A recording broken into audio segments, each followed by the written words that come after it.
Prime Minister Kevin Rudd says moving the main Navy base from Sydney to Brisbane makes strategic and economic sense. Opposition leader Tony Abbott, meanwhile, is in Newcastle, where he's announced retrospective legislation for victims of terrorist attacks. So let's bring in our chief political reporter, Kieran Gilbert, now.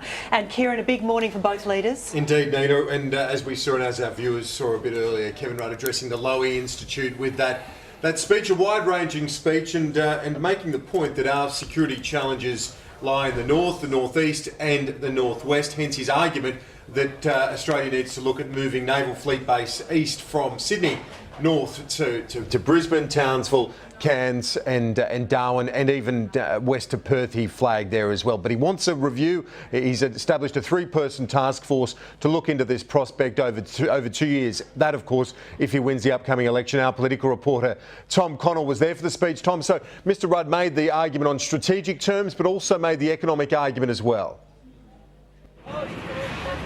Yeah, he did. The strategy he outlined was the fact, as you were saying there, that most of Australia's potential threats do come from the north. Now, he also said that, yes, this was not mentioned in the white paper in May, or this was effectively ruled out by the government as too expensive, but in the year before, in that Defence Posture Review, it was recommended as an option. So that seems to be the script he's going from. Now, in terms of what it will mean, he's trying to paint this as a win-win. A win here in Sydney, in that Potts Point area where the previous or the current Garden Island naval base is. He says it could be a big opportunity for tourism, some of those big cruise liners to be able to berth there and obviously discard plenty of passengers and tourism dollars for New South Wales. And obviously he's saying it's going to be a win as well for the north if this does happen, shift towards perhaps Brisbane or Townsville, a boost for those towns, in particular for the jobs to build this new naval base. Have a listen to some of what he had to say just a short time ago here at the Lowy Institute. The relocation of Fleet Base East would also deliver economic benefits for New South Wales and Queensland.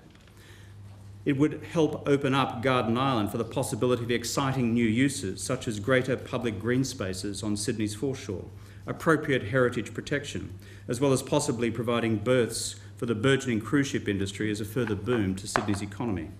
It would also create new jobs in Brisbane, Perth, Darwin, Townsville and Cairns.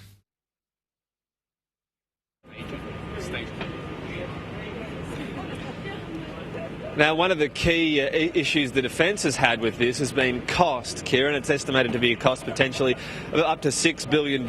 So the key question has been, well, will this come out of the Defence budget? That's what they're concerned about, an already stretched Defence budget. We're still trying to chase up confirmation from the Prime Minister's office of where that cost would come from if this idea was adopted. So we'll wait and see. Kevin Rudd is holding a news conference shortly nearby here, near to that Garden Island facility, that naval base. So that will be one of the key questions he's asked. He was also asked today about defence spending. It has been reduced under Labor. He says he does have an ambition to increase it back up to 2% of GDP, trying to match Tony Abbott's commitment there. So there are a couple of questions unanswered from today's speech from Kevin Rudd, but as I said, Kieran, we'll be following that up shortly at his news conference, where he will be taking questions there from journalists. And Tom, Mr Rudd also pointing out that he'd spoken to US President Obama this morning on the Syrian crisis. He said Obama was considering his options, so obviously they still have that potential for cruise missiles. They're stationed off Syria on a US warship there, so that's something that is potentially still on the table. Kevin Rudd again saying that they were going to move cautiously in terms of any sort of approach. He's previously mentioned things such as the fact that weapons of mass destruction were never found in Iraq when action was taken there, but he certainly appears to be leaving that option on the table, if not wanting to speak of that particular military intervention, but saying he'd spoken just this morning with Barack Obama and also with authorities or the Foreign Secretary from the UK and France as well. So that continues to be something he's talking about in terms of that being on the table, and still a pretty serious situation obviously in Syria.